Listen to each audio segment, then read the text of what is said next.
Prenez soin de vous avec le groupe Vive et votre programme La Santé d'abord. Groupe Vive pour une santé accessible à tous. Bonjour à tous, soyez les bienvenus sur le plateau de La Santé d'abord, l'émission qui préfère prévenir plutôt que guérir. Est-ce que tout se joue dans les 1000 premiers jours de la vie, c'est-à-dire du ventre maternel jusqu'à nos 2 ans? Tout ce que nous allons vivre durant cette période peut-il influencer notre santé pour toute la vie? Et le sujet est tellement riche que nous vous proposons 2 émissions spéciales. Une première émission aujourd'hui de la période néonatale au premier pas et une autre émission la semaine prochaine des premiers pas au premier mot. Donc à tout de suite sur le plateau de La Santé d'abord.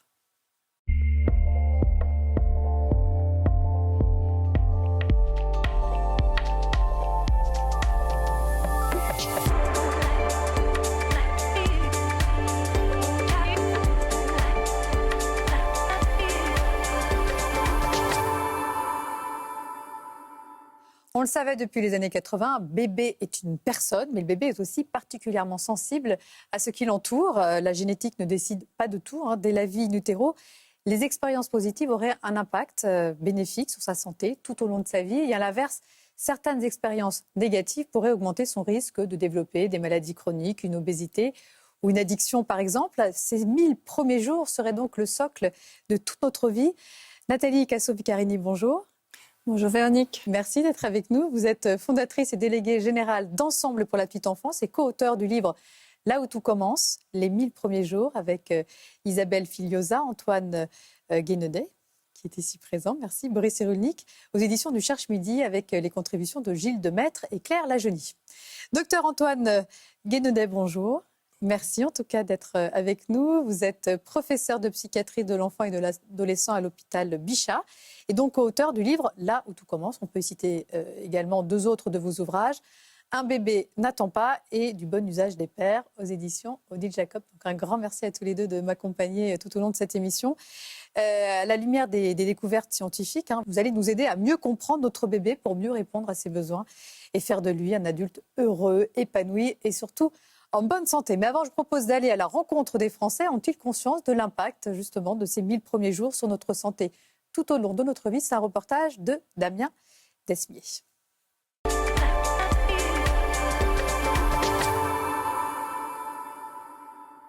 C'est ma première grossesse. D'abord, il faut choisir de quelle manière est-ce qu'on veut accoucher. C'est un vrai choix. C'est mon 2e. Du coup, je prépare pas grand-chose. Moi, je prévois un accouchement physiologique, donc j'écoute des témoignages sur l'accouchement physiologique et voilà, et des lectures aussi. Ma sœur est de très bons conseils parce qu'elle a déjà eu deux petites filles, donc voilà, je me réfère beaucoup à elle. Alors moi, j'ai appris avec le premier de n'écouter personne, si ce n'est mon instinct qui est un peu bancal, mais on apprend à se faire confiance. Au début, je voulais pas connaître le sexe de mon enfant. Mon mari, si. Et finalement, à 6 mois, il l'a su. Et puis 1 mois plus tard, j'ai craqué. Je lui ai demandé parce que c'était... Je suis assez convaincue que toutes les mères ont un instinct maternel. Je pense que c'est avec le temps et avec l'expérience que ça s'apprend. Au pas. Je crois qu'on est toutes différentes, donc il ne faut pas se mettre la pression. On a toute une façon différente d'aller à la découverte de son enfant et vice-versa. Je pense que les papas sont de plus en plus impliqués dans notre grossesse et par la suite dans le partage des tâches. C'est vraiment un projet à plusieurs, quoi. Il y a des choses très justes qui ont été dites. Voilà, il faut apprendre à se faire confiance. Bon, en tout cas, c'est ce que je retiens de ces échanges. Mais parlons d'abord de la vie in utero. Il y a eu ces 50 dernières années, je le disais, des découvertes spectaculaires dans ce domaine. La vie fœtale est beaucoup plus active qu'on ne le pense. Par exemple, à 6 mois de grossesse, quelle va être la journée type d'un fœtus? Je ne sais pas quelle est la journée type d'un bébé, mais il y a pas mal de bruit, ça c'est sûr. Il perçoit très très vite le bruit, l'audition marche très très bien. Et dans la fin de la grossesse, par exemple, si on parle, si on chante avec un bébé, son cortex, la zone de son cerveau cortical s'allume. C'est Boris Cyrulnik qui dit très joliment « La parole est une caresse au fœtus ». Alors justement, à partir de quel mois peut-il vraiment entendre? Est-ce qu'il est capable de reconnaître la voix de ses parents, Nathalie? Alors à partir de 3 mois, in utero, les bébés perçoivent cette prosodie qui est la musique de la langue maternelle. Et c'est petit à petit un apprentissage jusqu'aux compétences sociales, aux prémices du langage après la naissance. Mais c'est un des sens qui se développe le plus rapidement in utero, comme le toucher, la proprioception, qui est le centre de l'équilibre. D'ailleurs, lorsqu'une maman parle à son fœtus, il paraît qu'il réagit, il se met à téter. Donc, c'est qu'il va reconnaître spécifiquement la voix de sa maman. Il y a une empreinte de la voix maternelle, des odeurs aussi, qui vient très tôt. Et ce qui fait que dès la naissance, effectivement, le bébé va préférentiellement reconnaître l'odeur de sa mère et la voix de sa mère, mais aussi celle de son père. Que ressent le fœtus lorsqu'il est dans ce premier habitat? Si je suis triste, par exemple, est-ce qu'il peut ressentir cette tristesse? Et quel pourrait être l'impact sur sa vie future? Il y a beaucoup d'exagération là-dessus. Pour rassurer le fœtus, un peu les parents. il est... Oui. D'abord, le ventre maternel, c'est un endroit où on est tranquille. Il y a des bruits, il y a les bruits du cœur maternel, il y a d'autres bruits qui viennent de la mère, mais grosso modo, il est en sécurité et en tranquillité. Et toutes les cultures ont pensé qu'une femme enceinte est extraordinairement sensible aux influences extérieures et qu'il faut protéger les femmes parce que leurs émotions intenses pourraient toucher le bébé. C'est dans toutes les, dans toutes les cultures. Et en fait, pas tant que ça. Non, pas tant que ça. Semble-t-il, ce qui est vrai, c'est que ça passe quand c'est intense. Ouais, une maman qui va être très anxieuse, très angoissée ou qui va vivre un stress aigu, là, le bébé pourra le Un ressentir. stress très aigu et très durable, oui, peut-être. Et celui-là, effectivement, risque d'avoir des influences sur ce qu'on appelle la formation ensuite des réactions du futur bébé au stress. Mais c'est ça l'idée qu'il faut... pour l'essentiel, le bébé est protégé des choses, sauf des toxiques et des stress intenses. Ça, on va en parler. Nathalie? Oui, parce que le cortisol, qui est l'hormone du stress, passe la barrière placentaire. Mais ces deux conditions doivent être réunies, c'est-à-dire intense et répété. Mais sinon, le bébé vit une vie dans les meilleures conditions in utero. La plupart du temps, il dort, c'est ça? Il dort, il sourit. Il dort, il se réveille, pas toujours au même moment que la mère, mais quand la mère est tranquille, là, lui, il s'agite. Voilà, il fait des galipettes. Et il sourit, mais évidemment, c'est un sourire musculaire. Musculaire, oui, c'est ça. Mais quand on voit des images, effectivement, on peut voir on a l'impression qu'il sourit. Vous l'avez dit, il entend la voix, etc. Donc, c'est important de parler à son bébé dès le début de la grossesse. Si on veut. Ou pas? Si on veut ou pas. Mais justement, pour tisser ce lien, c'est vrai qu'on nous dit, pour tisser ce lien avec son bébé, il n'y a pas forcément... Il existe le lien. On l'a ou on l'a pas. On ressent sa grossesse et la plupart des femmes imaginent leur bébé, ont un lien avec ce bébé. Et la plupart des pères aussi.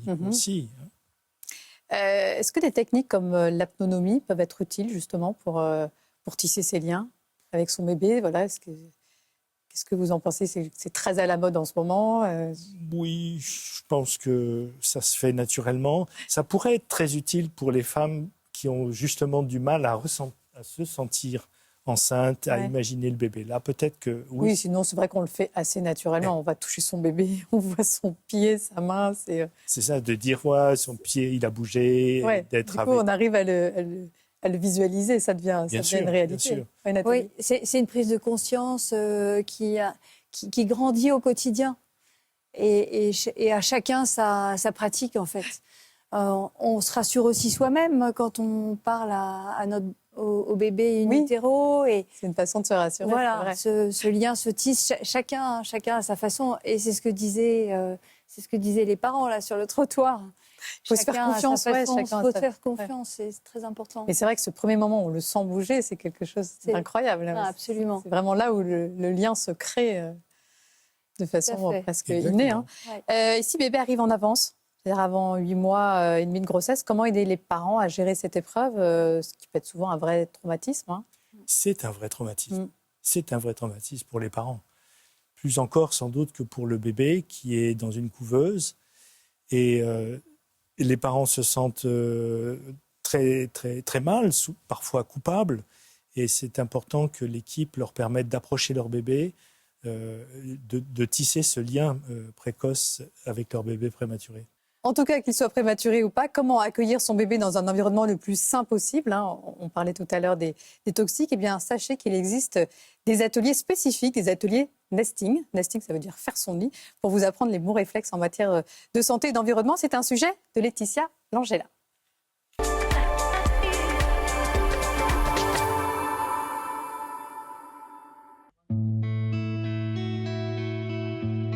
L'atelier nesting, c'est le fait de faire son nid et c'est sensibiliser les futurs parents et les jeunes parents aux pollutions chimiques, aux pollutions qui sont dans leur environnement. On sait qu'entre la période de conception et les 2 ans de l'enfant, c'est une période charnière pour la santé du nouveau-né, mais aussi la santé du futur adulte qu'il sera.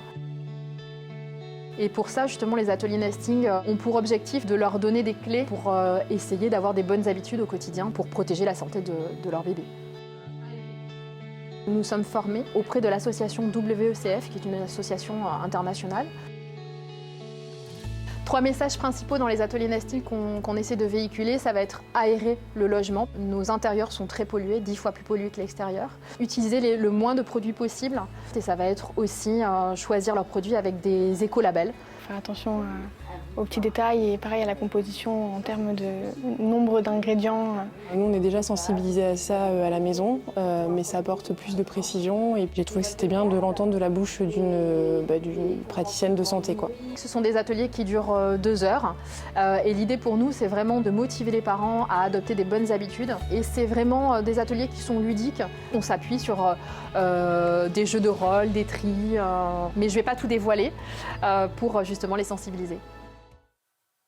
Et rappelons que les substances toxiques peuvent passer la barrière placentaire, comme ces fameux perturbateurs endocriniens. Donc voilà, il faut être vigilant. Alors ça y est, bébé est arrivé. Vous venez de le ramener à la maison. Oui, bien sûr. Les substances toxiques, bien entendu, l'environnement, mais avant tout, l'alcool et le tabac. Oui, c'est vrai qu'on ne le rappellera jamais assez. C'est zéro alcool pendant la grossesse. C'est pas le tabac non plus. Du tout, ni pendant la grossesse. Pas d'alcool du tout. Parce que ça, c'est des toxiques qui peuvent avoir des effets délétères à long terme. Vous avez bien raison. Donc ça y est, bébé est arrivé. Vous venez de le ramener à la maison dans un nid douillet écolo parce que vous avez suivi les ateliers nesting. Mais voilà, il faut continuer à renforcer cette communication qui a commencé déjà dès la grossesse. Alors c'est vrai que quand on est des jeunes parents, on est parfois un peu perdu. On a lu des milliers de livres sur le sujet, on a peur de mal faire. Est-ce qu'on parle trop, par exemple, à son bébé, pas assez? Qu'est-ce qu'on doit lui raconter? Jamais assez. Jamais assez. Le bébé comprend, il a déjà la perception de ce que nous dit la musique de la langue maternelle, paternelle. Il comprend le sens global. Il ne va pas évidemment comprendre les mots, mais il comprend qu'on s'adresse à lui et qu'il est une personne. Et ça, c'est fondamental. On ne parle jamais assez au bébé et on n'a pas besoin de sociabiliser ou socialiser les bébés. C'est déjà un être parce que c'est social. un être social par excellence, un être sensoriel, social, qui a besoin d'être en relation. Un bébé seul n'existe pas. Et ça c'est vraiment fondamental. C'est les essentiels qu'on décrit dans notre ouvrage commun, là où tout commence. Parce que c'est là que tout commence. C'est dans le lien que tout commence. C'est très important aussi d'accrocher son regard, de passer au moins 15 minutes, plusieurs fois par jour. Déjà 15 minutes tranquille, en dehors sans rien faire d'autre, sans portable évidemment. Avec c'est important de le rappeler aujourd'hui. Le plaisir de la communication, du genre l'imitation réciproque. Les bébés savent formidablement faire ça, quoi. On les regarde, ils vous regardent, ils vous imitent, on les imite, on rigole. Et ce plaisir partagé, essentiel, ça va être le carburant pour toute la qualité du développement ultérieur. Le premier vrai sourire, c'est vers quel âge? C'est entre 7 semaines et 9 semaines. Ouais. Et c'est constant dans tous les pays, dans toutes les ethnies. Et ça fait partie de l'agenda développemental humain. C'est propre. On est programmé pour sourire. Exactement. Absolument. La nature est bien faite parce que ce bébé humain, une fois qu'il a surmonté ses problèmes initiaux de s'habituer aux stimulations, au bruit, à l'alimentation et tout ça, il va se mettre à sourire aux personnes qui sont... Et ce sourire, ça vous rend... C'est magique, ça vous rend parent. Et à l'inverse, qu'est-ce qui doit nous alerter dans le comportement prosocial de notre bébé, Nathalie? Quels sont les signes qui peuvent traduire un éventuel mal-être? Un bébé triste, un retrait relationnel. Ça doit nous alerter de quelque chose qui ne fonctionne pas dans le lien avec ces figures d'attachement. Un bébé, c'est la joie, c'est la première émotion du tout petit. Et il vient chercher notre regard, il vient accrocher notre regard. Et ce dont Antoine parlait à l'instant, c'est cette magie-là de la relation. Et toi, tu l'appelles la moutarde dans la mayonnaise, le plaisir qui fait la relation et qui est durable. C'est le premier facteur de résilience tout au long de la vie. Et justement, un bébé est-il capable de résilience? Je pense aux grands prématurés, par exemple, parce que c'est vrai qu'un bébé, c'est facile à blesser. Mais est-il possible de réparer son cerveau et de l'aider à reprendre un bon développement après un traumatisme, quel qu'il soit? La prématurité même montre que le développement humain précoce est incroyablement puissant et autocorrecteur. Parce que la plupart des prématurés, maintenant même ceux qui sont nés à 800 grammes et tout ça, arrivent finalement à bon port et à avoir une capacité intellectuelle et de communication normale. Ce qui veut dire que ça marche, ça va pas.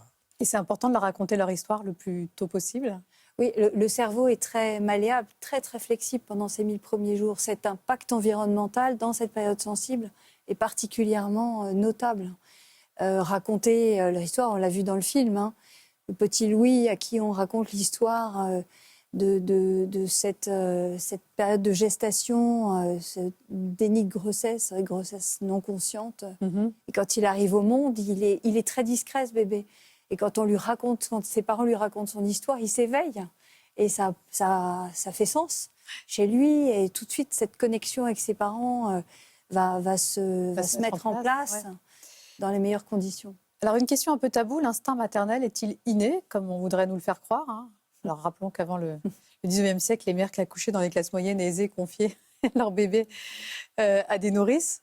Alors, qu'est-ce qu'on peut dire sur cet instinct maternel, qui est différencié de l'amour maternel? L'instinct maternel, c'est le besoin de protéger son enfant. Je crois que l'instinct de soin, de ce qu'on appelle en anglais le caregiving, donner du soin, s'occuper de plus petits, plus faibles et plus dépendants, tout le monde l'a. La plupart des femmes tombent amoureuses de leur bébé, sauf quand ça ne se produit pas.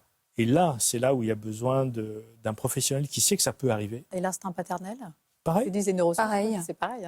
Alors, comment bien s'occuper de bébé au quotidien? Parce que le problème, c'est qu'un bébé ne naît pas avec le mode d'emploi. Et pour le premier, c'est vrai qu'on est souvent un peu perdu. C'est plus facile pour le deuxième en général. Ça dépend. Que le mode d'emploi du deuxième n'est pas du tout le même que celui du premier. Donc, on fait par essai-erreur. Oui, mais les parents sont peut-être plus détendus pour le deuxième. Voilà, ça change tout. Comme on est moins stressé, on se prend peut-être un peu moins la tête aussi. Comment traduire déjà les pleurs de bébé? Comment savoir s'il a faim, s'il a mal, s'il est fatigué ou s'il est énervé? C'est pas toujours facile à identifier. C'est pas du tout facile. Non, c'est pas du tout facile. On a tous des souvenirs. Mais derrière un pleur, il y a un besoin. Ça, quand on le partage entre professionnels et parents... Un bébé ne pleure pas pour rien. Donc un bébé, il a des besoins quand il pleure.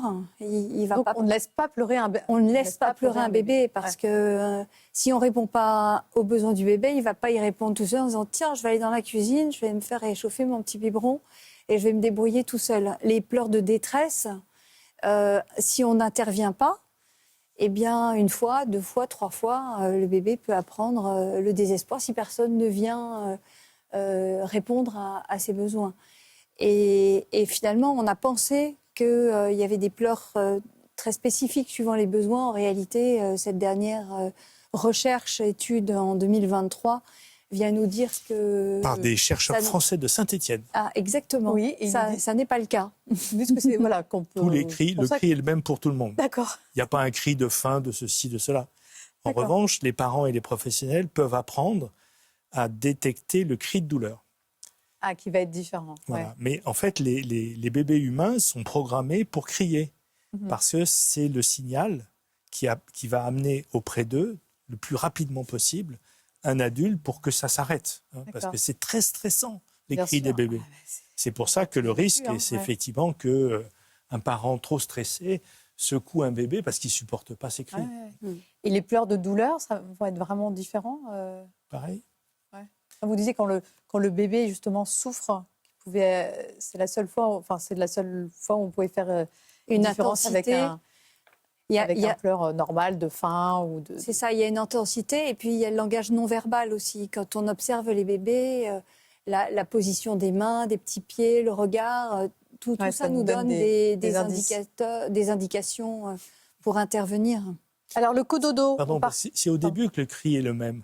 Mais Ouais. passé 3 mois, ensuite, il se module de façon très, très différente.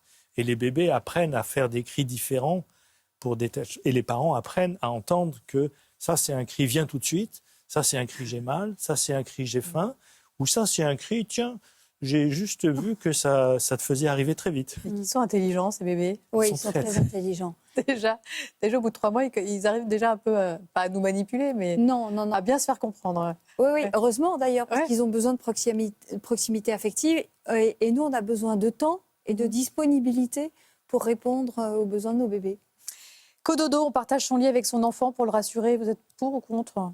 C'est un sujet qui il y a- fait l'objet d'interminables polémiques Oui, bien entre les sûr. experts. Bien sûr, on est pour. De toute façon, il y a une directive de l'OMS qui préconise le cododo. Alors, le cododo, ça ne veut pas dire forcément dans le lit des parents. Ça veut dire à proximité, répondre aux besoins du bébé à proximité. Et puis, c'est aussi beaucoup plus pratique pour l'allaitement. Ah ben justement, j'allais vous parler d'allaitement parce que c'est un autre sujet éternellement polémique dans notre pays.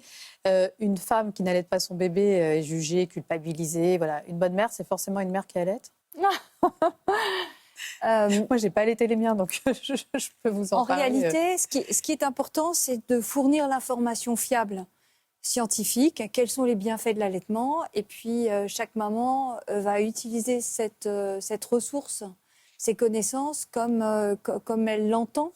Et c'est elle qui fait un choix aussi dans sa famille, en discutant avec son partenaire et qui doit être confortable avec le choix qu'elle va faire, mais en toute connaissance de cause. Ça, c'est important. C'est vrai que c'est très avantageux d'allaiter pour le bébé. Et Ça, on le sait. ce qu'il Mais faut, les bébés c'est aujourd'hui qu'on d'allaitement. puisse aider des femmes à démarrer l'allaitement, ce qui parfois n'est pas si facile que ça, et à le poursuivre dans des difficultés initiales. Et surtout, dans notre société, en France, c'est encore très, très rarement le cas. Si vous allaitez votre bébé au-delà de 2 mois, tout le monde va vous dire vous êtes une mère fusionnelle et vous allez... C'est vrai que dans l'autre sens aussi, on peut vous culpabiliser. Et puis, on pourrait aussi offrir à nos bébés des séances de spa pour calmer ces petits bobos du quotidien, des coliques, des douleurs dentaires, du reflux, ou tout simplement pour le détendre. Cette technique s'appelle l'hydrothérapie. Et vous allez voir, bébé adore ça.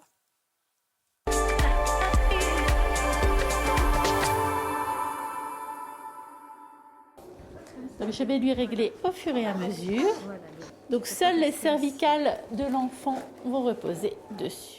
Habillé de sa drôle de bouée, Marius, 2 mois et demi, peut commencer sa 2e séance d'hydrothérapie. Un moment d'éveil sensoriel sous le regard apaisé et apaisant de ses parents. C'est merveilleux en fait. C'est un peu comme une 2e naissance, on voit un petit peu vraiment sa façon dont il pouvait peut-être être dans mon ventre. Et puis là on voit vraiment qu'il est en communion avec l'eau, c'est un moment magique. Pendant 30 minutes, Marius exerce librement sa motricité et les muscles de son corps. Ça y est, il nage. Un moment magique rendu possible par cette bouée de cou. Le concept, venu d'Angleterre, permet aux nourrissons de 0 à 6 mois de flotter sans effort ni contrainte. Ça va soulager également les coliques, donc les douleurs dentaires, ça va agir sur tout le système nerveux. L'enfant va prendre conscience en fait des parties de son corps. Donc il y a le schéma corporel, il y a tout qui s'installe au fur et à mesure des séances. Il va se rendre compte, l'enfant, de ce qu'il est capable de faire avec ses mains, ses pieds, son corps tout en mouvement dans cette eau. Éveiller les sens et renforcer les liens parents-enfants, c'est l'objectif de Malissa. Et pour rassurer la 50aine de familles qu'elle accueille chaque semaine dans son spa, l'éducatrice de jeunes enfants a misé sur un concept breveté et homologué. Je souhaitais en fait travailler avec un concept qui a été où les études ont été faites, où c'était sûr, parce que ce que je voyais peut-être ne me rassurait pas. Je voyais des bouées et des baignoires faites dans certains pays. Il n'y avait pas assez de recul là-dessus. Après avoir bénéficié de tous les bienfaits de cette méthode douce, Marius aura droit à une petite séance de massage, à moins qu'il ne tombe déjà dans les bras de Morphée. Voilà, des bébés heureux et souriants pour conclure cette émission. Vous connaissiez cette phrase ? Non, Mais un bébé a besoin des bras parentaux, c'est ce qui va évidemment le sécuriser.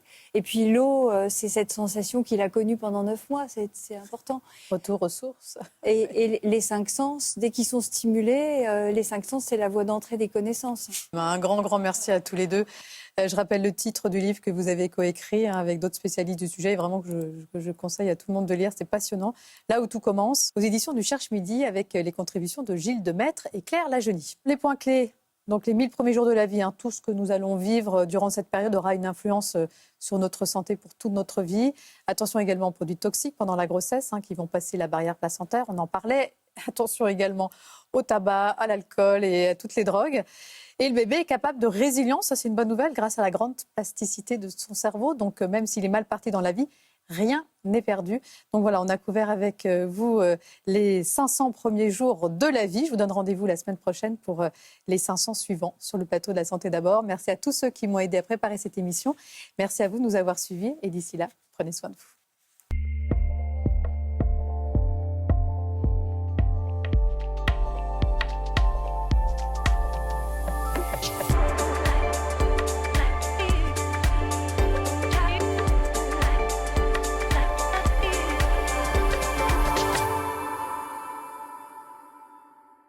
Le groupe Vive vous a présenté La Santé d'abord, le programme qui prend soin de vous. Groupe Vive pour une santé accessible à tous.